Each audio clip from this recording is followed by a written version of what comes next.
Today on Carolina Week, as the university and UNC police grapple with several rape and sexual assault investigations across the Chapel Hill area, one survivor's mom wants to see change. And as campus gears up for the Thanksgiving holiday, what are you grateful for? We'll tell you how some students are giving thanks this season.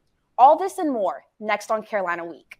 From the UNC Hussman School of Journalism and Media, connecting Carolina's campus and community, this is Carolina Week.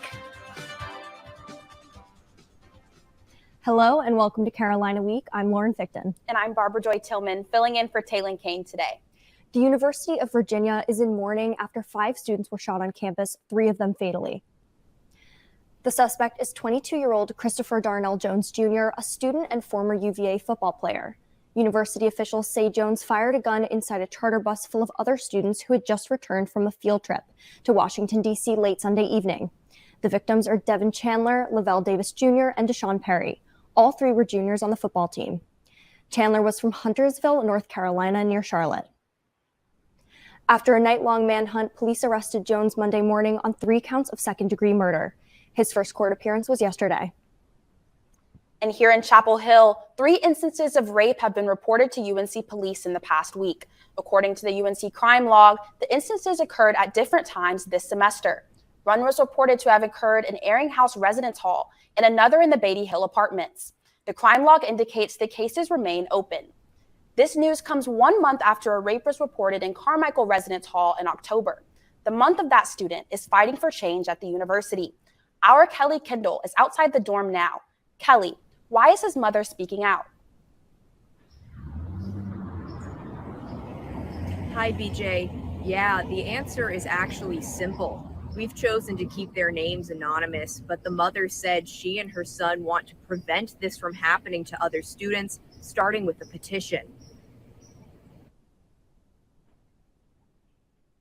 It was still sunny out on October 22nd when, UNC police say, a stranger followed a student to his dorm and sexually assaulted him. Shortly after, UNC police began investigating the incident, but were unable to identify the suspect. His mother was in disbelief. There's no cameras, so there is absolutely no opportunity for us to try to identify this person. She was also shocked that it took police nearly 5 hours to notify students via Alert Carolina. Just kind of shaking our heads, because it made no sense. It made no sense. Now, she's sharing her son's story and pushing for change. She started a petition that's garnered nearly 4,000 signatures to get cameras installed outside of dorms, single-door entries to residence halls, and timely alert notifications. These are basic things. She expressed her concerns to university administrators, but the response, she said, has been disappointing, especially this one from the Vice Chancellor of Institutional Integrity and Risk Management. It was completely impersonal. It was not apologetic. It was so insulting, frankly, and it just kind of added insult to injury. Nonetheless, the mother and other parents haven't backed down and started a petition and letter writing campaigns. It's been hard, she said, but her love for her son keeps her motivated. It's coming from my son because he immediately said he just can't imagine anyone going through this and just doesn't want it to happen again to anyone. I asked the university for a response to the parents' demands. In an emailed statement, they wrote, "Safety is a top priority on our campus, and these concerns are being taken seriously." BJ, back to you. Thanks, Kelly. The latest water testing results from UNC Chapel Hill show more than half of the buildings reviewed so far have at least one water fixture with lead. Almost 80 buildings have been tested, and with many more to go, reporter Charlotte Zhao shares the latest result. More than half of the nearly 80 buildings tested so far have at least one water fixture with detectable level of lead, and there are many more to go. In Kenan Stadium, there are 4 water fountains and 20 sinks that are tested positive for lead. In the Smith Center, 6 are drinking fountains and 1 is a sink. UNC is now in phase 3 of testing, but where did the idea come from? It all started in Dr. Drew Coleman's summer geochemistry lab. We collected huge samples of water, anticipating that there was going to be no lead in them and that we were going to have trouble analyzing them. But when we put the first couple on the machine, we found out that we had way too much lead. Dr. Michael Sandstrom is a postdoctoral researcher on this project. Initially, we were sort of wondering what's going on here. Where is this lead coming from? Universities are not federally required to test for lead in water. At UNC, officials will test specific fixtures upon someone's request. But the results from Coleman's project prompted a different response from the university. And when we alerted them to the issue, they really went and tested, and now it's blossomed into this large full campus testing.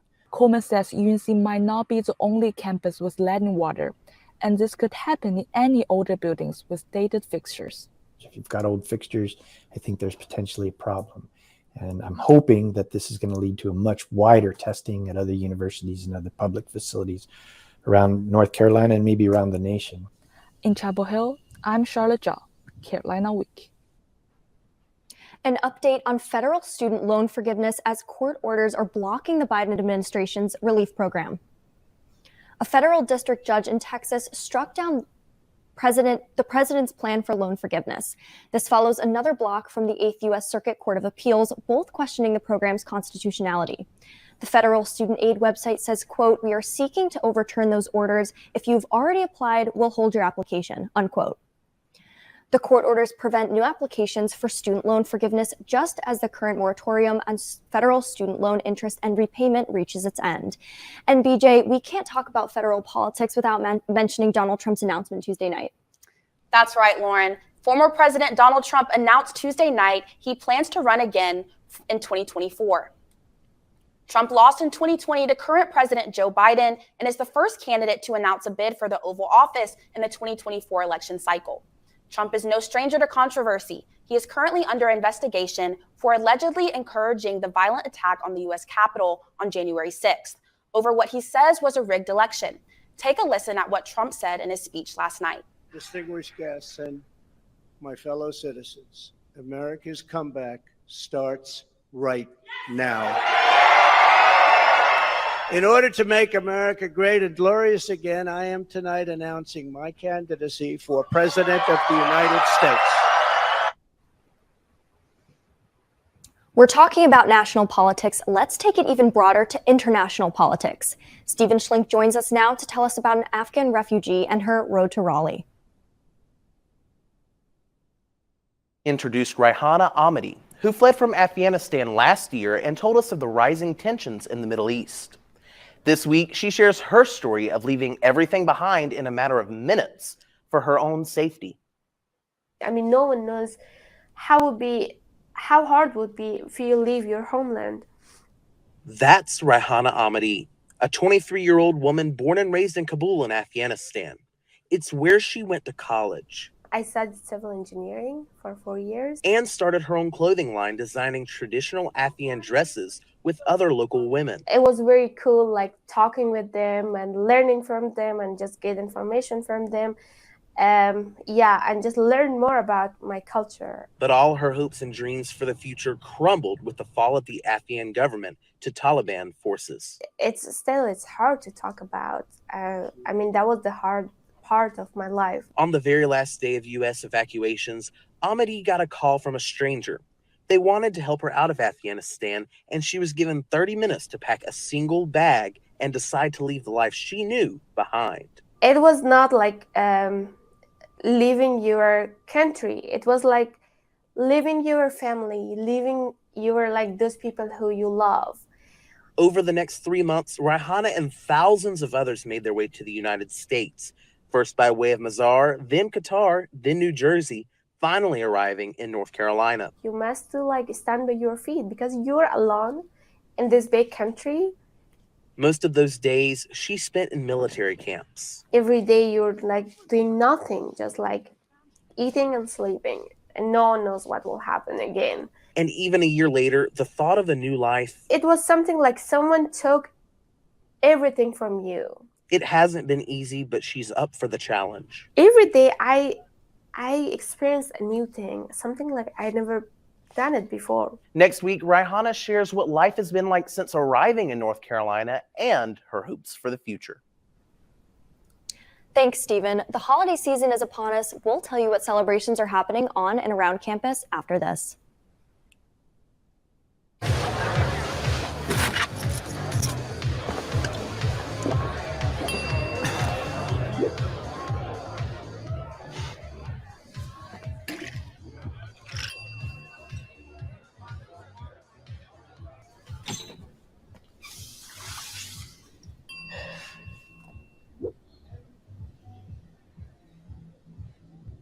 If you need to do something to feel okay to drive, you're not okay to drive. Don't drive buzzed.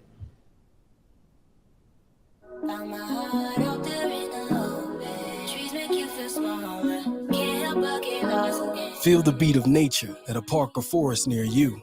Find a forest and music inspired by nature at discovertheforest.org. The Old Well is already an iconic landmark on campus, but on Monday it was impossible to miss. The UNC Arts Everywhere organization decked the Old Well out for the holidays with paper luminaries decorated by UNC students.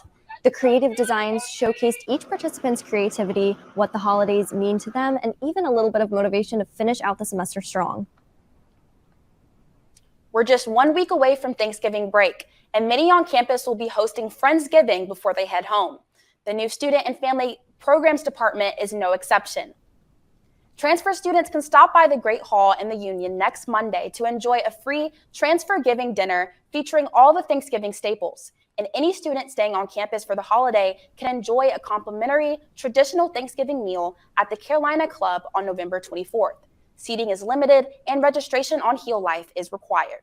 And if you are sticking around, one local farm is putting their own twist on classic fall and winter traditions. If you've got the time, check it out. Here's Daniel Masterson. Springhaven Farms is Chapel Hill's premier location for all things goats. Yes, goats. The farm has been hosting pumpkin carving with goats all fall during peak spooky season.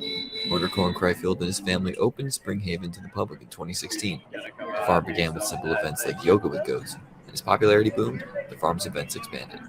It now hosts events like this one. Throughout the year, they also offer movie nights with goats, Winter Wonderland with goats, and many more. You have to add with goats to every title because, trust me, it's way more successful. Hosting events like these has helped to create a tight-knit community around the farm. It is a fall-time tradition for us. This is our second year coming to this one, but we come to a bunch of different events here. So kind of next year. We come here every year for the pumpkin carving with goats. We've been doing it since they began, which was, 6 or 7 years ago, I think. Cryfield loves the community the farm has been able to build, people from all over the place. But it's always the best part is when people say, oh, I drove 2 hours away for this. The farm is filled with all kinds of animals, with goats to horses to cows, any animal you can think of, and they have it. And the best news, they're almost all rescues. A lot of the animals we've actually received. A lot of people have rescues or animals they can no longer keep. Animals like Annie the donkey and these rabbits and goats were rescued and given a forever home here at Springhaven. And it's these animals that help to make the farm the experience that it is for everyone. Best day. I've been here since 10, just letting go see my puppy. At Springhaven Farms in Chapel Hill, I'm Daniel Masterson reporting. BJ, what are you grateful for this Thanksgiving? You know, Lauren, I think I'm most grateful this Thanksgiving just to see my friends and family. I think it's the little things that matter the most. Me too. And we also wanted to know what Tar Heels are grateful for this Thanksgiving. Here's what some of you had to say. I'm grateful that I get to go home and see some friends and family that I haven't seen in a really long time. It's not a person, but I'm really grateful for the chance to go to UNC. I'm a transfer student, so coming here means a lot more to me than maybe other students. I'm grateful for friends, family, the great times I've had so far, and hopefully great times in the future, and food. I'd say this Thanksgiving I'm most thankful for friends and family. I'm out of state, so it's nice being able to go home, being able to spend time with the family I haven't seen in a bit.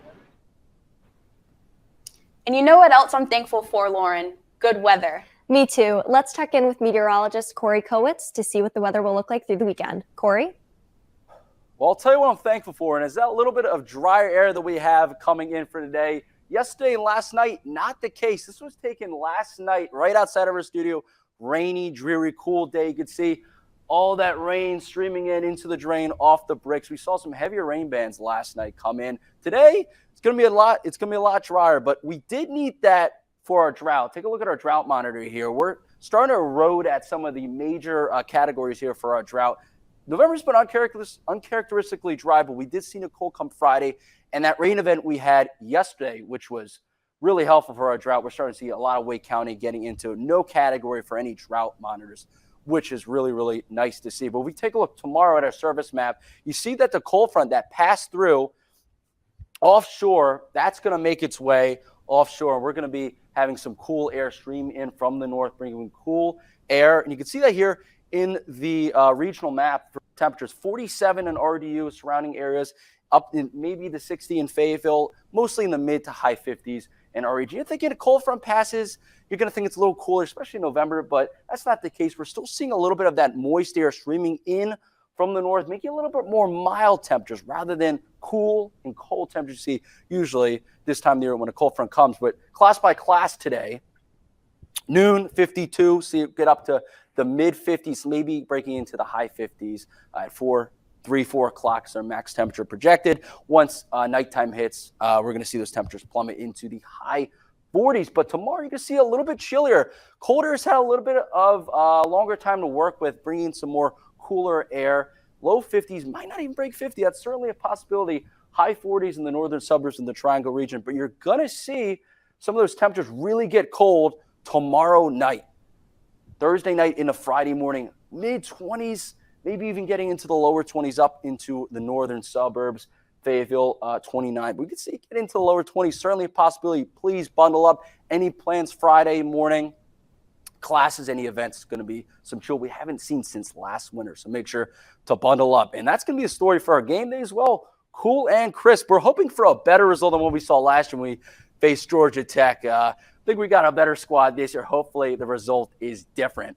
But 50 to 40 degrees, you're going to see game time and for your tailgate. At the end of the game, kickoff's at 5:30. We're looking at high 40s, low 50s for your kickoff. But by the time the game ends, it's going to drop considerably to the high 30s and the low 40s. So definitely chilly. 3 things I want to hammer home here for your game day. Perfect football weather. I mean, cool, crisp fall weather just screams football. Also, you're going to want to bundle up. Have a few layers on.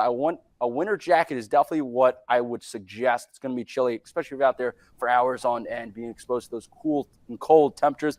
And a hat. Protect those ears. Protect that head. Make sure you're warm. Extremities as well. Maybe double up on socks. Maybe wear gloves and mittens to keep those hands cool. Wouldn't be a bad idea. Something I would certainly do if I was out here at this game.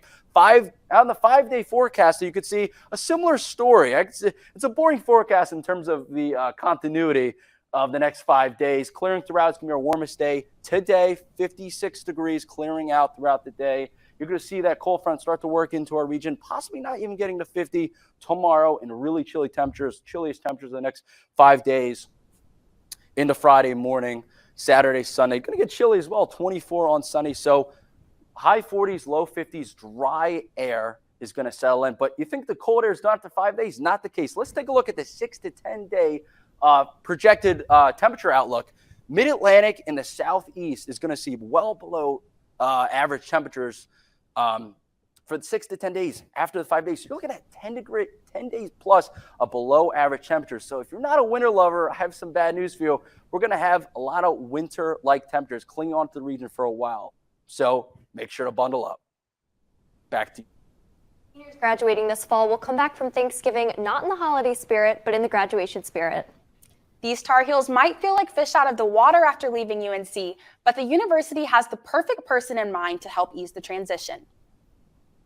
Daniel Wallace, a UNC professor of English and author of the hit novel Big Fish, is this year's winter commencement keynote speaker.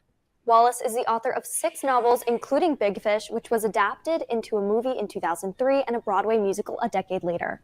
Wallace graduated from UNC in 2008 and now teaches fiction writing courses. He was also the director of the creative writing program for 11 years. Winter commencement is slated for December 11th at 2 p.m. in the Dean E. Smith Center. We'll be right back. I'm Chris Jakimick. I served in the United States Air Force and I deployed 3 times. So in 2017, I was serving as an Air Force First Sergeant. Our motto in that role is "My job is people, everyone is my business." But unfortunately, in that year, I would lose my own brother, Lance Corporal Adam Jackamick, to suicide. The majority of veteran suicides are from guns. I store my weapons securely, not only for myself, but for my family. My service never stops. STEM is everywhere, like here, behind the scenes of The Walking Dead. When we break down clothes, we tumble it with sodium phosphate, rock salt, and dish detergent. We stitched together images of our model and created a 3D set that could be walked through in a VR headset. We're able to turn 12 walkers into 1,000 walker boards. STEM can create new worlds on and off the screen. What will you make with STEM? Get inspired at SheCanSTEM.com. Welcome back to Carolina Week. BJ, did you watch the basketball game last night? Lauren, I hate that I wasn't able to make it, but I heard UNC scrapped by with the win. Let's turn to Sports Extra ankle Kyle Lobenhofer for more. Thank you, BJ. The UNC men's basketball team struggled yet again for the third time in a row. The Heels took to the Dean Dome to face the Gardner-Webb Running Bulldogs Tuesday night. Off the dish from Caleb Love, Pete Nance drills a three to start the offense. Nance then hits this flashy fadeaway, count it, for the tough and one finish. And he converts the free throw. Right after that, Nance is ridiculous swatting a layup. Not in Pete's paint. RJ Davis finished off Gardner-Webb with 2 clutch free throws that sealed the game for the Heels. Pete Nance's season high of 18 points is a strong showing for the graduate transfer as he acclimates to the new team. The Heels get away with this one, 72-66. Same effort and energy and the joy of being out there on the floor and having a chance to compete every day and see what this team can accomplish.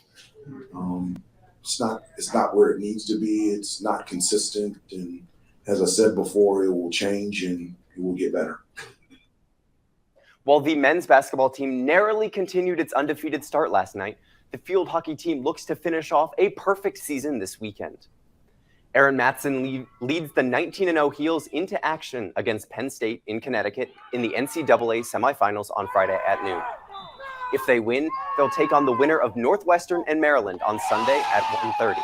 Carolina returns to the Final Four for the 4th time in the past 5 years, as the Heels look for their 10th all-time national title. Surviving and advancing. I will tell the girls going forward, it's not always pretty, when you get to the Final Four. Everybody's nervous and everybody wants it so bad. So I don't care if it's ugly. I just want to find a way to win. And I think they do too. I think we're all very unsatisfied. Yes, we're very lucky to be one of the Final Four teams and to be training to head up north and everything and packing up our suitcases. But I think it's just another step where we want to go. So I think we're just really focusing on what's next, not getting ahead of ourselves, but just what's the next thing that we need to take care of. A trip to the 3rd round of the NCAA championships is on the line for the women's soccer team. The 2nd-seeded Tar Heels will take on the 7th-seeded Georgia Bulldogs tomorrow at Dorrance Field. The team is riding high after a 5-0 domination over Old Dominion in the first round. The team will rely on junior midfielder Avery Patterson and redshirt first-year forward Allie Sentner to continue to find the back of the net. Kickoff is set for 6 p.m.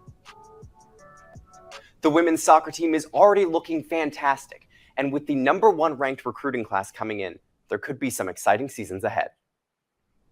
There are 6 new recruits, all in the top 24 in the country, including forward Melina Rabimbas, #3, defender Evelyn Shores, #6, defender Savannah King, #10, forward Olivia Thomas, #12, forward Mia Oliero, #18, and finally goalkeeper Abby Gundry, #24.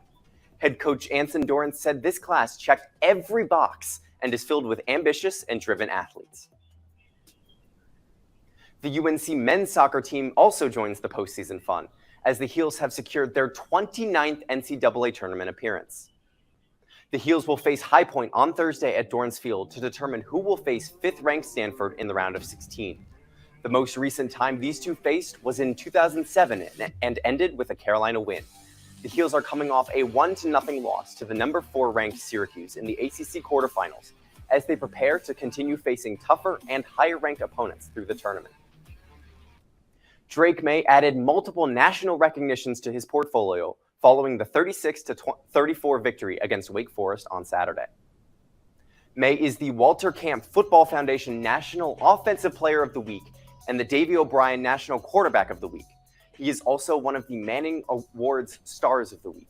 He is a semifinalist for the Maxwell Award, which honors the top player in college football, along with the Sean Alexander Freshman of the Year Award. These recognitions are just the tip of the iceberg for the freshman quarterback. May and the Heels take on the Georgia Tech Yellow Jackets on Saturday in Chapel Hill. UNC offensive coordinator and quarterbacks coach Phil Longo is under consideration for the Broyles Award, given annually to college football's top assistant coach. Longo joined the Heels football staff in 2018, and in his 32-year coaching career, he's won 6 conference championships and made 6 playoff appearances. The list of Broyles nominees will be narrowed down to a list of finalists who will travel to Little Rock, Arkansas for the formal award ceremony on December 6th. Tune in to Sports Extra on Friday for a breakdown of all of Carolina's postseason play and so much more. You're watching Carolina Week, so stick around. Worried about your friend but don't know how to reach out? You could say how are you or get a fake tattoo. You could ask with an app if it works for you. You could chat with them in VR. It's all good if you think you should check in. Yeah, you should. Whatever gets you talking. Reach out to a friend about their mental health. Whatever gets you talking. Learn how you can help at seizetheawkward.org. Jordan knows he shouldn't eat this entire bowl of nachos, but tonight he's earned that right because a few hours ago in the middle of happy hour, he recognized a sign, not from the gods or a bolt of lightning, but from a double heart, a kissy face, and a fourth ha in ha ha ha. That's when Jordan knew he was buzzed. So when it was time to go, he got a ride home instead of driving. Be a legend like Jordan. Recognize your buzzed warning signs and get a ride home. Buzz driving is drunk driving. About 1 in every 1,600 babies is born with cleft lip and cleft palate in the United States. One UNC student has been getting treatment for both her entire life. Here is Victoria Osborne telling her story. I am Victoria Osborne, and I was born with a bilateral cleft lip and cleft palate. I've always struggled with my speech, even with support. I had my first surgery when I was 3 months old, and by the time I turned 18, I had more surgeries than birthdays, 24 total. Even before I became a Tar Heel, I traveled for years from my home in western North Carolina to the UNC Adamsville Dentistry for treatment to improve my speech. This past summer, a model was made to fit my cleft palate. With the help of Dr. Raviola Bashiri and Christopher Adams, I got my first prosthetic. This one was just an interim that I used until the permanent prosthetic was done. After 4 months, the wait was over. I visited my longtime speech pathologist, Dr. David Zajac, for feedback. Your speech right now is very good. I understand everything you're saying. Said my airflow and speech had improved with my new prosthetic. And while the physical proof of my progress, there was something Dr. Adams made me realize was even more important. You were telling me about a comment that your faculty had said, and the kind of light that was in your eye when you were talking about that is amazing. I'm only 19 years old, but the procedure has been life-changing. I'm grateful for Dr. Bashiri and Dr. Adams and their passion for helping others through prosthodontics at UNC. In Chapel Hill, I'm Victoria Osborne, Carolina Week. Thank you, Victoria, for sharing your story. Absolutely, that was extremely moving. Yes, it was. But before we go, a huge happy birthday to our Carolina Week anchor, Kelly Kendall. Happy 21st. We'll be right back after Thanksgiving break. See you then.